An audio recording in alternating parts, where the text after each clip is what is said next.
Magandang umaga, magandang tanghali at gabi sa lahat saan man kayo naroroon. Nais nyo bang maging patay na patay lagi ang inyong minamahal sa iyo? Kung yes, yan ang ating pag-uusapan. Panibagong araw, panibagong topic po tayo. But before that, disclaimer lang po doon sa mga taong hindi naniniwala sa mga ganitong usapin. Malayang malaya po ang bawat isa sa atin na makapamili ng mga videos na nanaisin natin panoorin. So, bago natin simulan yan, ipapakita ko sa inyo ang ating mga kakailanganin. Meron tayong kandilang pula at meron tayong papel. Kandilang pula po na dapat ay nakasindi po yan. Habang ginagawa ang ritual na ito, meron tayong papel. Gumupit na po kayo ng papel na ganito kalaki at kahaba. At meron po tayong ball pen. Pwede po kahit lapis na ay pwede. At meron tayong baso. Ang baso po ay pakiusap ay clear po ang ating gagamitin. Pwede po yung kahit garapa or garapon, pwede na po yun basta clear po na garapa or baso.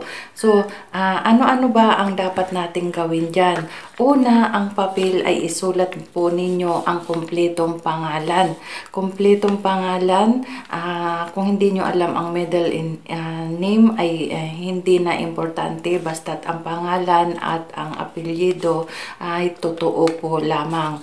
At dito naman sa likuran ay isusulat natin ang mga katagang nais kong maramdaman ang inyong tapat na pagmamahal.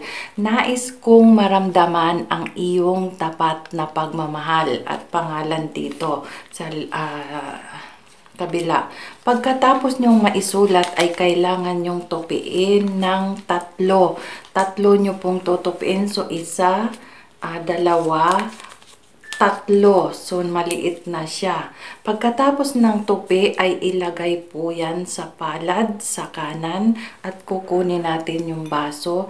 At ilalagay po natin yan ng patakip. At ganito ang hawak. Ayan. At yung kandila ay ating kukunin. At medyo ilayo-layo natin sa bibig natin, baka tayo'y mapaso or masunog ang ating buhok. Ang una nyo pang gagawin ay babanggitin nyo ang pangalan ng 3 beses at isunod nyo kaagad yung isinulat nating kahilingan. Halimbawa, Juan de la Cruz, Juan de la Cruz, Juan de la Cruz at isunod kaagad, nais kong maramdaman ang iyong tapat na pagmamahal. Nais kong maramdaman ang iyong tapat na pagmamahal. Nais kong maramdaman ang iyong tapat na pagmamahal. And pagkatapos niyan ay palipasin nyo muna ang 1 minuto bago nyo ibaba ang kandila. So kandila, ibaba nyo po yan dyan sa harapan.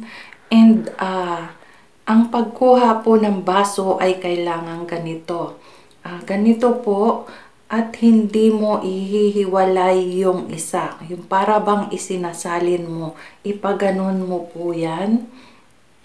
Ayan. At bago mo tanggalin ang isang kamay ay ilapit mo na muna dito sa inyong bibig. Ayan, bago mo ialis yung kamay mo. At ipikit mo uli ang iyong mga mata at ganun din ang gagawin mo. Babanggitin mo ng 3 beses ang pangalan, isunod mo kaagad yung ating isinulat ditong hiling. And pag natapos na yung 3 ay bibilang kayo ng 1 minuto bago nyo yan ibaba or ialis sa inyong bibig. Ayan. And pagkatapos nito ay maghahanap kayo ng lugar na paglalagyan nyo na nakataob. Nakataob po siya and ito ay gagawin natin sa araw lamang po ng Martes. Sa oras po ay walang problema. Kahit anong oras po ay pwede naman. Basta't sa Martes lang po, kung inumpisahan ng Martes ay matatapos yan ng pitong araw nyong gagawin. Basta sunod-sunod na araw, umpisa nyo lang ng Martes. Ito ay pwede rin ng Biyernes or kabilugan ng buwan. Pero basta sinimulan nyo ng Martes ay sunod-sunod na araw yan hanggang matapos yung pitong araw. Ganon at ganon ang gagawin. Sa halimbawa, sa pangalawang araw, ganon uli ang gagawin nyo.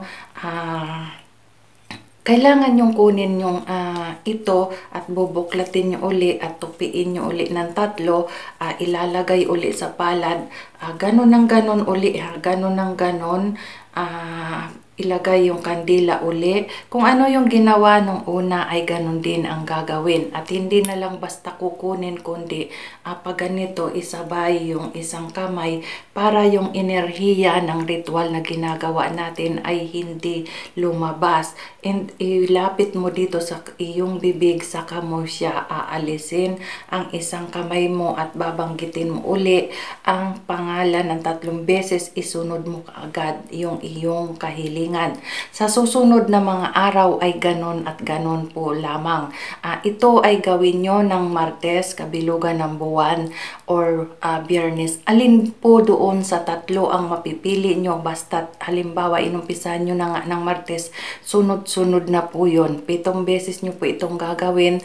Itatanong nyo kung ano naman ang gagawin pagkatapos ng 7 araw.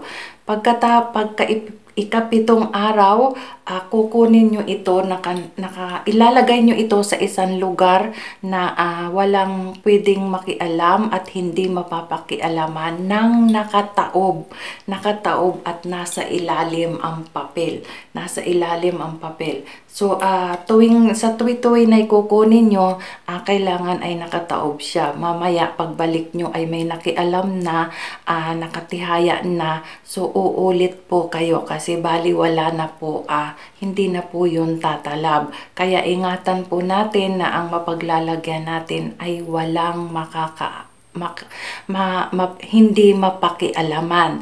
And kailangan nyo po itong gawin ng buo ang paniniwala nyo. Hindi po ito natin gagawin dahil nakita nyo lang sa akin at nakita nyo sa kapwa ko ritualista na ganito ang ginagawa. Hindi po. Kailangan po ay buo talaga ang paniniwala at kailangan kung may mga kagalit tayo or may sama tayo ng loob, ay isang tabi po muna natin yan. Gawin po natin ito ng talagang 100% nandoon ang ating kagustuhan.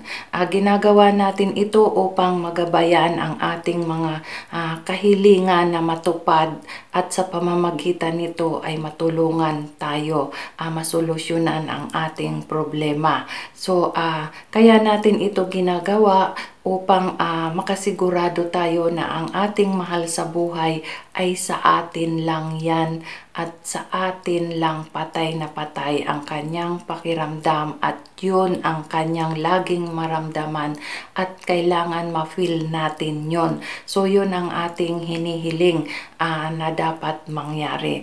So kailangan lang po ay masundan nyo. Kung hindi naman nalito kayo ay pwede nyo po itong ulitin, panoorin. At kapag po pala sinabi namin na ang gagamitin yung kandila ay pula, kailangan po yan ay pula. Kung wala kayo, hindi nyo po pwedeng sabihin na wala kayong pula. Paano yun? So, kailangan po ay gumawa tayo ng paraan. Meron naman po dyan mga mura lang. Hindi na natin kailangan ay mamahalin pang mga kagamitan para lang magawa natin itong ritual na ito. So, tandaan na kapag sinabi pong pula ay pula po ang ating gagamitin. So, ayan, maliwanag po sa inyo. I hope na masundan nyo po para hindi naman masayang ang ating panahon sa ginugol na ritual na ito upang naman mabigay ng katuparan ang ating hiling. So, bago ako magpaalam, shoutout po kay Rovelyn Nunag from Kuwait, Annalie Labanza from Singapore, Vicky Salvador from Saudi Arabia, Merlinda Pitolan from Dumaguete City, Florita Busca from Qatar.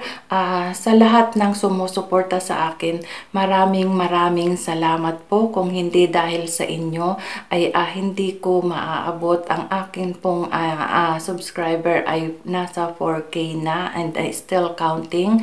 Nandahil po yan sa inyo. Maraming salamat po. Kung na may gusto nyong magpa-shoutout ay ilagay nyo lang po kung saan kayo, nasaan kayong bansa at ilagay nyo na gusto nyong magpa-shoutout.